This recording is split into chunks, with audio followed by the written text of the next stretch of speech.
Welcome to Film and Page. I'm Dominic.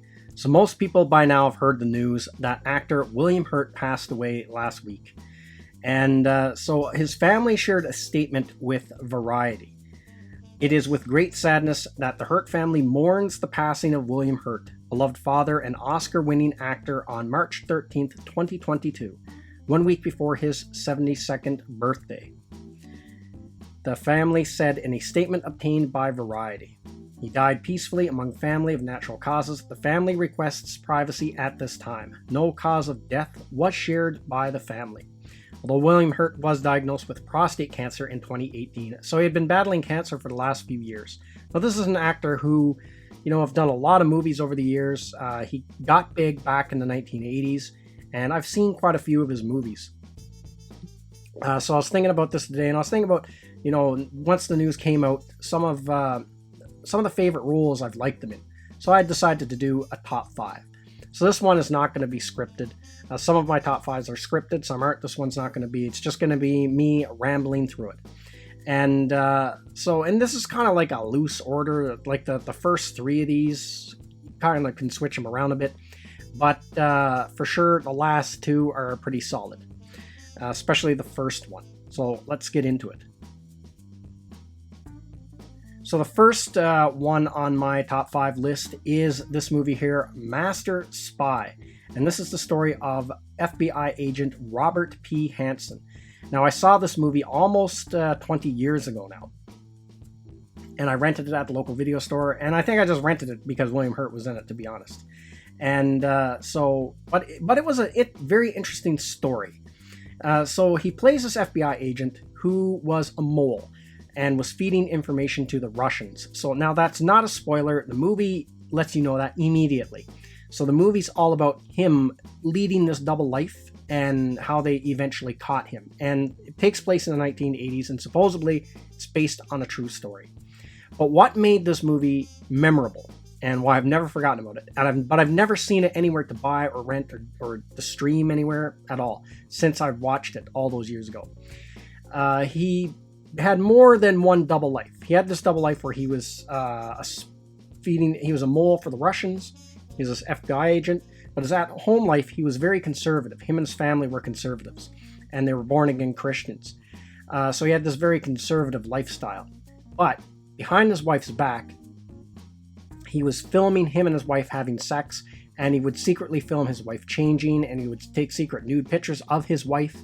And he had this friend of his, I can't remember how they were friends in the film, if he was an old college buddy or not, but this buddy of his that he had known for years, he would give all of this to this friend of his, because his friend had the hots for his wife. And the character of William Hurt got off on this, of his buddy watching them have sex and watching the video. And so there's one part of the movie, and I have to talk about this, because I have to spoil it, where his old buddy, his college friend, stays the weekend at his place. And so William Hurt tells him, well, when you stay over, I've got this new camera device. I can put it in the picture frame of, a photo on the wall. My wife will never know it's there. He said, and you can be in the next room and you can watch us have sex. Because he's with the FBI, right? He can get hold of all the spy equipment. So the friend's like, oh, I don't know. And William Hurt says, no, I insist. I really want you to watch us. So then it shows him he's in there and he's watching them have sex. So every part of this guy's life is, he betrayed every part of it. So he betrayed the person, his employer, his country, and his family. Now, that stuff where he's given all this stuff to his buddy and his buddy's watching him have sex, that's played totally straight in the movie and serious. But while I was watching the movie, I couldn't help it. It all made me chuckle for some reason. So just for that alone, you have to pick this movie up. If you ever see it or get a chance to watch it, see this one. It's pretty good. So now the next one is Dark City. And I haven't seen this one in a few years. And it's similar to The Matrix. And he plays a character, Inspector Frank Bumstead, in this film. Now, it's similar to The Matrix in the fact that it's like you're in this fake reality and you're a prisoner of it. But it's not like The Matrix. It's totally different. In prison, like the concept is different of how the characters are imprisoned, but it's very similar to The Matrix. It actually came out a year before The Matrix. But this is one of those movies that's kind of odd. I always think it's way older than what it actually is. I always, for some reason, I thought this movie was like early 90s, like 1990 or 91. For some reason, I didn't realize it was as old as, or it was newer than what am I trying to say here? I didn't realize it was, 98. It was that new of a movie compared to a movie that came out in 1990. So, but it is a really solid movie, and it's a cult classic science fiction film. And it never got as popular as The Matrix, but it is a really good movie just the same. If you haven't seen it and you want to check it out, definitely check it out. It is a good movie. And of course, there is Frank Herbert's Dune, the 2000 miniseries, where William Hurt played Duke Leto in that one. Now, William Hurt is one of my favorite actors, but he's not necessarily my favorite Duke Leto. He was good in the miniseries. He did do a good job, but compared to I prefer the other two guys that portrayed Duke Leto, like the one from the '84 film and Oscar Isaac over him, because they fit more of what I picture how Duke Leto looks in my head when I read the book than William Hurt. Like, I don't picture William Hurt at all when I read the Dune novel, and it would have helped if he had a beard, helped a bit more. But not saying he didn't do a good job. He did do a good job, but I prefer the other two guys. Now, with that said, I was always disappointed that they didn't go further with these miniseries, and these always kind of get forgotten about, or they get downplayed, or people say they bombed or something. These did not bomb. This miniseries was very successful for the Sci-Fi Channel, and so was Children of Dune.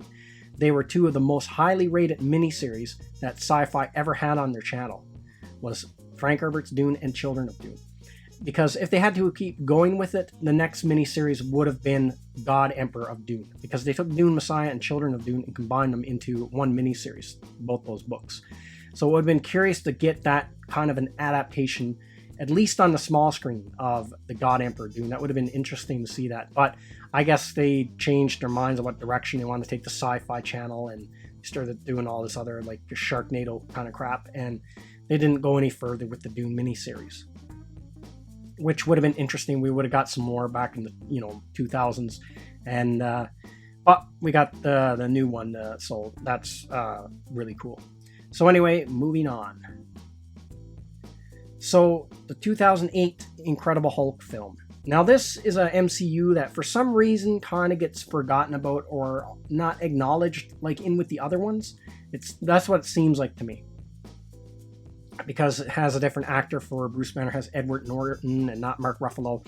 But they did bring back General Ross from this film in the other MCU movies. And when I seen this movie, I believe Sam Elliott played General Ross in the first Hulk movie, that live action one, the 2002 one, Ang Lee one. And he was okay, but William Hurt nailed General Ross. He looked like him. He was just like General Ross, came off the page. He just nailed it so good. He was like the perfect General Ross. And I've always been disappointed that they've never done a standalone Hulk movie again. And I believe there's some kind of weird legal thing going on there where Universal Studios still has the distribution rights for a Hulk film. So Disney can't technically do a Hulk movie, but they can put the Hulk in all these other movies. And that's how they kind of get around it. So it's kind of an annoying thing, because the Incredible Hulk is my number one, my favorite, absolute favorite Marvel character. And so it always bothered me that I never did get another live action Hulk movie, but hopefully they can get that untangled somehow and we can get another live action one. But William Hurt was the perfect General Ross. He was awesome as a role. So now moving on to my number one William Hurt role, and this is my absolute number one William Hurt movie. It's the 1980 film Altered States. So this is my absolute favorite William Hurt movie, and this is my favorite William Hurt role. Now, this is a very bizarre science fiction movie, and it's one of those films that's so bizarre I don't really recommend for anyone to watch it, because I don't know who would like it outside of myself. But this is a movie, the first time I seen this movie was in the mid-1990s. I think they played it on TBS, and I only caught part of it. I caught the tail end of it. And as I was watching, I couldn't make heads nor tails of it. I had no idea what was going on. But it really got me interested in the film, and it stuck in my mind over the years. I wanted to see the whole thing again. And then in the early 2000s, when DVD players and DVDs really got big and really got mainstream, I really got into collecting DVD movies really heavily. I would buy 2 DVDs every time I got paid. And on top of that, I joined the Columbia House DVD Club. And Altered States was one of the movies I got through Columbia House. And I've watched it like a bunch of times over the years. So William Hurt plays a scientist, Eddie Jessup, who is obsessed with altered states of consciousness. So he wants to explore this. So he starts experimenting with sensory deprivation tanks. So what a sensory deprivation tank is, if you don't know that, if you've never heard of it before, basically it's you float inside of it, and the temperature of the water matches your body temperature, so you can't really tell where the water ends or starts, and it's filled with a bunch of salt, so you float on top of it like a cork, and then you can't hear anything inside the chamber, and you can't see anything. It's totally dark. And the theory behind it is, it was once believed that if you deprived your body of all senses, your brain would close down. But they started doing these sensory deprivation experiments. The scientist who started these experiments was in real life was John C. Lilly. And he found the opposite was true, because he was experimenting on college students and stuff, and he even done a bunch of floats himself inside these tanks, is that your brain actually started to activate, and it got more active as you were deprived of your senses over time. And so he went and dropped acid, John C. Lilly did, and got in the tank and had all these crazy hallucinations and stuff like that. And so there was a book. The book Altered States was based on John C. Lilly, loosely based on him. So the character of Eddie Jessup is loosely based on John C. Lilly. So I read the book and I've seen the movie. Now the book is almost exactly like the movie. When it comes to film and book adaptations, this is the closest adaptation I've ever seen to a book is Altered States. There's almost no difference between the movie and the book. They're extremely close. They stayed really close to the book. It's almost like word for word. So as the story goes on in this movie, Eddie Jessup is going inside these sensory deprivation tanks, having all these crazy hallucinations, but he wants to kick it up a notch. So then he starts doing these, taking these really powerful hallucinogenic mushrooms that he gets from South America. And then that gives him these crazy hallucinations, but then he blacks out. And then he can sense that he is even having more stronger hallucinations, but he can't break through the barrier of darkness. So then he combines doing the mushrooms with the sensory deprivation tank in hopes that will get him to break through this barrier. When he breaks through the barrier, some really crazy shit happens in the film. That's all I can say. So it's a really bizarre movie, and there's really crazy lines of dialogue in the movie, and just the way the whole character perceives the world is crazy. If you like weird science fiction movies, you have to pick this one up. It's very, very interesting. Or if you're interested in that whole subject of altered states of consciousness, this is a good movie to pick up. So that is my 5 favorite roles that William Hurt has done over the years. So that's everything I got to say in this video. Let me know what you think in the comments section, and I will see you at the next one.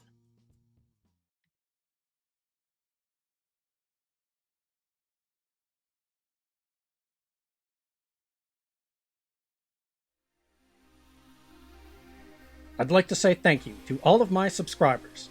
I appreciate you all in helping this channel grow. If you're new to the channel, don't forget to like, share, and subscribe. Also, don't forget to hit the bell icon so you'll be notified when new videos are uploaded.